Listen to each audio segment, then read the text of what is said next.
ఔర్వ,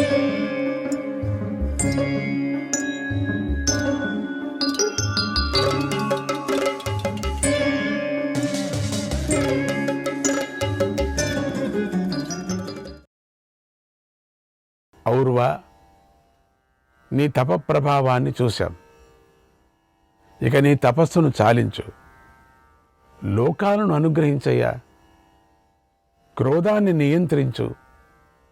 రాకుమారులను మమ్మల్ని హింసించినప్పుడు మేము అసమర్థులుగా ఉన్నామని అనుకోకు.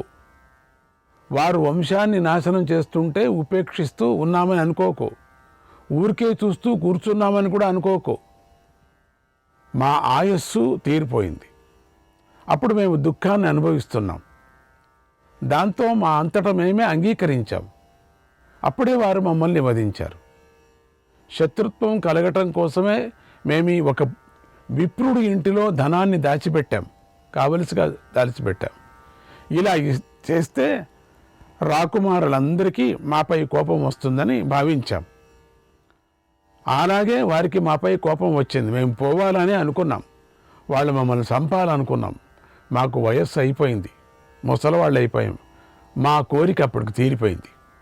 ఔర్వ, స్వర్గానికి వెళ్ళాలి అనుకుంటున్న మాకు ధనంతో మాకేం పనుంది? సాక్షాత్ మాకు కుబేరుడే ధనాన్ని తెచ్చి ఇచ్చాడు.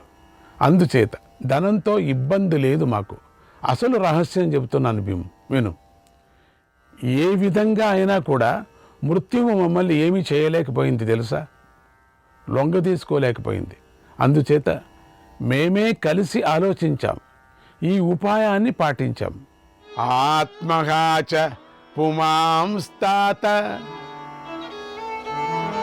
నలోకాం లభతే శుభాన్, నలోకాం లభతే శుభాన్. తతోస్మాభిః సమీక్షైవం నాత్మనాత్మా నిపాతితః. నాయన, ఆత్మహత్య చేసుకున్నవాడు పుణ్యలోకాలను పోలేడు. కాబట్టే మేము బాగా ఆలోచించే ఈ పని చేశాం. మమ్మల్ని మేము చంపుకోలేదు. ఇది అసలు కారణం. దీనిని గ్రహించు, తపస్సు విడిచిపెట్టు. నువ్వు చేయాలనుకుంటున్నటువంటి పని మాకు ఏమాత్రమూ ఇష్టం లేదు. సకల లోకాలను నాశనం చేయటం మహాపాపం కదా. మనసు మార్చుకో. క్షత్రియులను చంపకు, లోకాలను వధించకు. తపస్సుతో తేజస్సును సంపాదించుకున్నావు, బాగుంది. ఇప్పుడు ఆ తేజస్సును దూరం చేసే క్రోధం నీలో కలిగింది. ఏం ప్రయోజనం? ఇంత కష్టపడి నువ్వు చేసుకుంది. ఆ క్రోధాన్ని దూరం చేసుకో. క్రోధం అంత మూలం చూసావా? ఆ క్రోధాన్ని విడిచిపెట్టు అన్నారు ఔర్వుని పితృదేవతలు. శ్రీకృష్ణాయ పరమాత్మనే నమః. ఔర్వుడి పితృదేవతలు వచ్చి, కోపం మంచిది కాదు, కోపాన్ని విడిచిపెట్టు అని బోధించగా ఔర్వుడు వారితో ఇలా అన్నాడు, పితృదేవతలారా, నేను కోపంతో సర్వలోకాలను నాశనం చేస్తానని ప్రతిజ్ఞ చేశాను కదా, అది వ్యర్థం కాకూడదు. వ్యర్థంగా కోపించి ప్రతిజ్ఞలు చేస్తాడు అనే మాటను నేను పడలేను, అవమానాన్ని పొందలేను. నేను చేసిన పనికి ప్రయోజనం ఉండాలి. అందుచేత నా కోపము నిష్ఫలం కాకూడదు, సఫలం కావాలి. దానికి ప్రయోజనం లేకపోతే ఆ కోపము అగ్ని కొయ్యను కాల్చినట్లుగా నన్నే కాల్చేస్తుంది. ఒక కారణం చేత కలిగినటువంటి కోపాన్ని సహించుకునేవాడు ధర్మార్థ కామాలను రక్షించుకోలేడు. అశిష్టానాం నియంతాహి, అశిష్టానాం నియంతాహి, శిష్టానాం పరిరక్షిత, శిష్టానాం పరిరక్షిత. స్థానే రోషః ప్రయుక్త స్యాత్ నృపై సర్వ జిగీషుభిః నృపై సర్వ జిగీషుభిః. అందరినీ జయించాలనుకునే రాజు తగిన సమయంలో రోషాన్ని ప్రదర్శించాలి. అప్పుడే దుర్మార్గులను శిక్షించి సజ్జనులను కాపాడగలుగుతాడు. నేను తల్లి ఊరులో ఉన్నప్పుడు క్షత్రియులు భార్గవులను చంపుతున్నారు. క్షత్రియులు అప్పుడు నేను వారి ఆర్తనాదాలను విన్నాను. ఆ క్షుద్రులు గర్భంలోని శిశువులను కూడా విడిచిపెట్టకుండా వధించారు. ఆ క్షుద్రజాతి వాళ్ళు విప్రులను వధించారు. అప్పుడే నాకు కోపం వచ్చింది. ఆ క్షుద్ర క్షత్రియులు వెంటబడి తరుముతుంటే నిండు గర్భవతులైనటువంటి నా తల్లులందరూ పరిగెత్తారు. వారికి ఎక్కడా శరణు దొరకలేదు, రక్షించేవారే దొరకలేదు. అప్పుడు నా తల్లి నన్ను తన ఊరులో దాచుకుంది. ప్రతిషేధాహి పాపస్య ప్రతిషేధాహి పాపస్య యదా లోకేషు విద్యతే తదా సర్వేషు లోకేషు తదా సర్వేషు లోకేషు పాపకృన్నోపపద్యతే పాపకృన్నోపపద్యతే. పాపకర్మలను నిరోధించగలవాడు ఒక్కడైనా లోకంలో ఉంటే ఏ లోకంలో కూడా పాపకర్మలను చేసేవాడే ఉండడు. పాపిని నిరోధించేవాడు లేకపోతే లోకంలో చాలామంది పాపలు చేస్తూనే ఉంటారు. ఎవరైనా ఒకరు పాపాన్ని నివారణ చేసేవాళ్ళు పుడుతూనే ఉండాలి, అక్కడక్కడ ఉండాల్సిందే. వాళ్ళకి చాలా కష్టాలు వస్తాయి, అయినప్పుడు దాన్ని లెక్క చేయకుండా చేస్తూ ఉండాలి. జానన్నపి చ యః పాపం జానన్నపి చ యః పాపం శక్తిమాన్నని యచ్చతి ఈశః సంసోపితేనైవ ఈశః సంసోపితేనైవ కర్మణా సంప్రయుజ్యతే కర్మణా సంప్రయుజ్యతే. ఇది పాపపు పని, పాపకృత్యం అని తెలిసినప్పుడు, నిరోధించగల శక్తి ఉన్నప్పుడు నిరోధించిన వాడికి కూడా ఆ పాపకర్మ యొక్క ఫలం అంటుకుంటుంది. అంటే ఎవరు నిరోధించని వాడికి కూడా, ఎవరు నిరోధించలేదు వాడికి కూడా ఆ పాపకర్మ యొక్క ఫలం అంటుకుంటుంది. జాగ్రత్త. శక్తి ఉండేవాడికి, శక్తి ఉన్నప్పటికీ నివారించలేకపోతే వాడికి పాపం ఉంటుంది. అందరికీ అత్యంత ఇష్టమైనది ప్రాణం కదా. ఆ ప్రాణాలను రక్షించే బాధ్యత రాజుది. క్షత్రియులు అందరినీ రక్షింపగల సమర్థులు. వారికి సమర్థత ఉండి కూడా నా పితృదేవతలను రక్షించలేదు. అందువల్లే వారిపై నా కోపం వచ్చింది. వారిని దండించే శక్తి నాకుంది. నేను పాపకృత్యాలను చూస్తూ ఊరుకోలేను. సమర్థుడైన ఉండి కూడా వీటిని చూస్తూ కూర్చుంటే నాకు కూడా ఈ పాపం వల్ల తీవ్రమైనటువంటి భయం కలుగుతుంది. నాకు పాపం అంటుకుంటుంది. నా క్రోధం వల్ల నాలో పుట్టిన ఈ అగ్ని లోకాలనే మృంగాలనుకుంటుంది.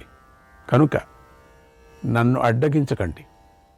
ఒకవేళ నేను దాన్ని నిరోధిస్తే అది నన్నే కాల్చేస్తుంది, నన్నే భస్మం చేస్తుంది. మీరు సర్వలోకాల హితాన్ని కోరుకున్నారని నాకు తెలుసు.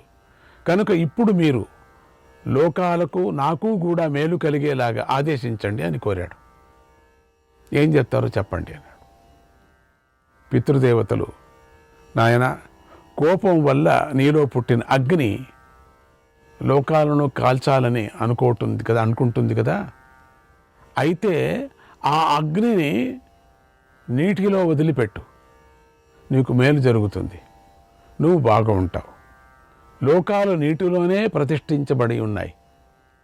రసాలన్నీ కూడా జలం యొక్క పరిణామ రూపాలే కదా. అన్ని రసాలు కూడా జల రూపాలు అయి ఉన్నాయి కదా. ఈ విశ్వమే నీటి నుండి వచ్చింది కనుక నీ కోపాన్ని నీటిలో విడిచిపెట్టు. నీకు నచ్చితే ఈ అగ్నిని సముద్రంలో నిలుపు. క్రోధాగ్ని నీటిని దహిస్తుంది, అంటే నీటిలో ఉండి నీటిని కూడా దహిస్తుంది, అంటే నీటిలో ఉండి తన ఆకలి తీర్చుకుంటుంది, తన ప్రయోజనాన్ని నెరవేర్చుకుంటుంది, నీ కోరిక కూడా తీరుతుంది. లోకాలన్నీ జలమయాలు అని పెద్దలు చెబుతూ ఉంటారు కదా. ఆ ప్రకారంగా నువ్వు చేసినటువంటి ప్రతిజ్ఞ కూడా వ్యర్థం కాదు, యథార్థమవుతుంది. అప్పుడు దేవతలు నశించరు, లోకాలు కూడా నశించవు అని పితృదేవతలు ఔర్వుడిని శాంతింపజేశారు. మంచి ఉపాయాన్ని చెప్పారు. ఔర్వుడు ఆ మాటలు విని వారి మాట పాటించాడు. కోపం నుండి పుట్టినటువంటి అగ్నిని సముద్రంలో విడిచిపెట్టాడు. ఆ అగ్ని అశ్వముఖం వంటి ఆకారాన్ని ధరించి సముద్రం లోపలికి చేరింది. సముద్రపు నీటిని త్రాగుతూ ఉంది. ఈ విషయం వేదవేత్తలకు బాగా తెలుసు. దానిని బడబ అంటారు. ఆ బడబ నోటి నుండి అగ్ని క్రక్కుతూ ఇప్పటికీ సముద్రపు నీటిని త్రాగుతూనే ఉంది. బడబ అగ్ని అంటారు దాన్ని. నాయన పరాశర, నువ్వు జ్ఞానివి, నీకు మేలు జరుగుతుంది, నీకు పరలోకాల గురించి బాగా తెలుసు కనుక లోకాలను నాశనం చేయకూడదు అని పరాశరుణ్ణి శాంతిపరిచాడు వశిష్ఠ మహర్షి. శ్రీకృష్ణాయ పరమాత్మనే నమః. గంధర్వుడు అర్జునుడికి ఇలా చెబుతున్నాడు, ఇంకా వదల్లేదు. అర్జునుడు వదల్లేదు అక్కడికి. ఇంకా ఎంత దూరం పోతాడో, ఎన్ని కిలోమీటర్లో తెలీదు. పరాశర మహర్షి తన తండ్రి అయినటువంటి శక్తి మహర్షి మరణించినందుకు సకల లోకాల పైన కోపించాడు, లోకాలను నాశనం చేయాలని చూశాడు. ఆ సందర్భంలో వశిష్ఠుడు పరాశరుడికి ఔర్వుడి కథ చెప్పి లోకాలను నాశనం చేయాలనేటువంటి ప్రయత్నాన్ని విరమించేటట్లు చేశాడు. ఔర్వ కథ. ఈ ఔర్వ కథ ఎవరు మనస్సు తృప్తితో వింటారో వాళ్ళకు సముద్రం నుంచి అపాయం ఉండదు అని చెప్తారు. పెద్దలు చెప్పేవారు ఒకప్పుడు. బడబాగ్ని అని జ్ఞాపకం చేసుకుంటారు, సముద్రం వాళ్ళనేమి చెయ్యదు అని. ఇక్కడ పరాశర మహర్షి కోపాన్ని నియంత్రించుకున్నాడు. ఇంతగా చెప్పిన తర్వాత తాతగారు అయినా ఆయన మనస్సు మాత్రం ఒప్పుకోలేదు. ఎందుచేతనో కోపాగ్ని నిగ్రహించలేకపోయాడు. ఏం చెప్పినా, ఎన్ని కథలు చెప్పినా, ఎన్ని ఉదాహరణలు చెప్పినా తాతగారు మనస్సు మాత్రం అట్లనే ఉంది. ఈసారి సంకల్పం మార్చుకున్నాడు. లోకాలను విడిచిపెట్టి రాక్షసుల మీద పడ్డాడు. నా తండ్రిని రాక్షసుడు చంపాడు కదా, కాబట్టి రాక్షస జాతిని చంపుతాను అని రాక్షస యాగం ప్రారంభించాడు. ఆ యాగంలో రాక్షస జాతిలోని బాలులను, వృద్ధులను కూడా విడిచిపెట్టలేదు. అందరినీ అగ్నికి ఆహుతి చేయసాగాడు. ఇది మనుమడి యొక్క రెండవ ప్రతిజ్ఞ. దీనిని భంగం చేస్తే మనుమడు బాధపడతాడు. పోని భంగం చేయకపోతే రాక్షస జాతి అంతరించిపోతుందని వశిష్ఠుడు బాధపడుతూ, మంచి మంచి రాక్షసులు కూడా ఉన్నారు కదా, వాళ్ళంతా పోతారు, వాళ్ళతో ప్రపంచానికి మంచిది అయ్యేటువంటిది ఉంది, మంచి మంచి రాక్షసులతో. వశిష్ఠుడు బాధపడుతూ శతమతమైపోయాడు. ఏంటిది?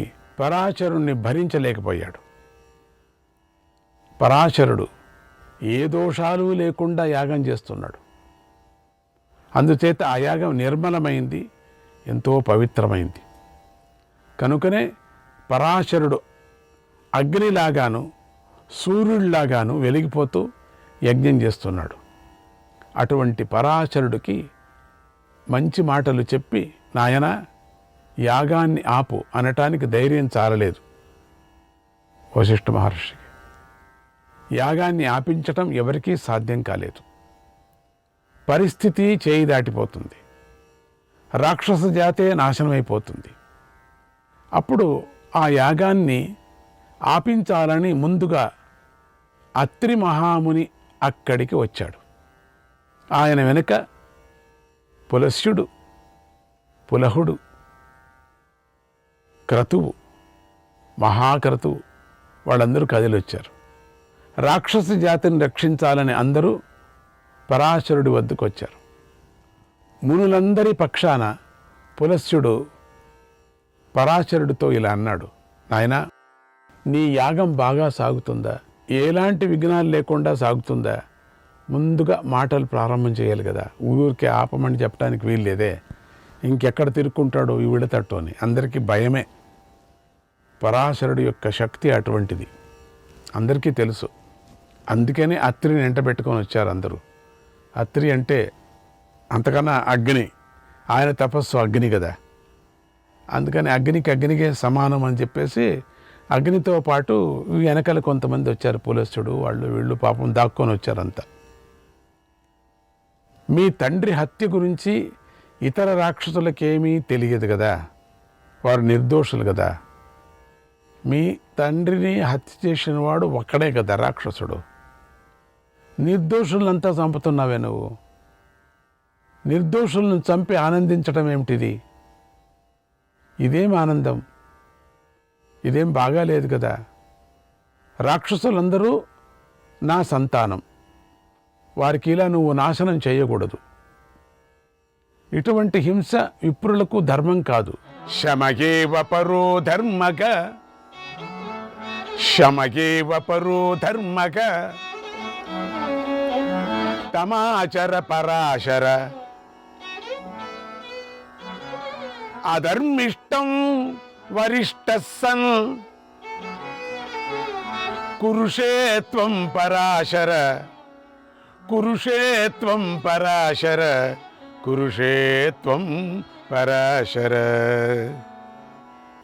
ఓ పరాశర, శాంతి ఒక్కటే పరమధర్మం, దాన్ని పాటించు. నువ్వు విప్రుల్లో శ్రేష్ఠుడవు, అయినా కూడా ఇలాంటి పాపకర్మను ఎందుకు చేస్తున్నావు? నువ్వు శక్తి మహర్షి కొడుకువు, ఆయన ధర్మాత్ముడు. ఇలాంటి చెడు పని చేసి ఆయన మర్యాదను మంట కలపవకు. నా సంతానాన్ని నాశనం చెయ్యకు శక్తి. తొందరపడి శపించటం వల్లనే ఇదంతా జరిగింది. అందుకే ఆయన తాను చేసిన తప్పును త్వరగా స్వర్గానికి చేరుకున్నాడు. తప్పుకు త్వరగా చేరుకున్నాడు. లేకపోతే ఆయనను ఏ రాక్షసుడు తినలేడు, ఆయనను ఎవడూ ఏమీ చేయలేడు. తాను ఇచ్చినటువంటి శాపం వల్లనే తాను మరణించాడు. తప్పు చేసి తాను తీసిన గొయ్యలో తానే పడ్డాడు అని తెలుసుకో. ఈ విషయంలో విశ్వామిత్రుడు తప్పులేదు, కల్మాషపాదుడి తప్పులేదు. వారు కర్తలు కారు, వారు నిమిత్త మాత్రులే అని తెలుసుకో. వీళ్ళంతా ఒక వాడుకున్నారంతే, కర్మ వాడుకుంది. ఇప్పుడు నీ తండ్రి స్వర్గంలో సుఖంగా ఉన్నాడు. నీ తండ్రి ఏమి ఎక్కడా అన్ని చోట్ల ఉండటం లేదే, ఏదో అడవి వెంటలా తిరుగుతున్నాడు అనుకోవద్దు. స్వర్గంలో ఉన్నాడు కనుక నువ్వు బాధను విడిచిపెట్టు. శక్తి మహర్షి తమ్ములందరూ కూడా దేవతలతో కలిసి సుఖంగా ఉన్నారు తెలుసా. ఇదంతా వశిష్ఠ మహర్షికి బాగా తెలుసు. ఓ శక్తినందన, పరాశర, సమస్త రాక్షస వినాశం కోసం నువ్వు చేస్తున్నటువంటి ఈ యాగంలో నువ్వు కూడా నిమిత్త మాత్రుడివే అని తెలుసుకో. కనుక ఇప్పుడు ఈ యాగాన్ని విడిచిపెట్టు. శ్రీకృష్ణాయ పరమాత్మనే నమః.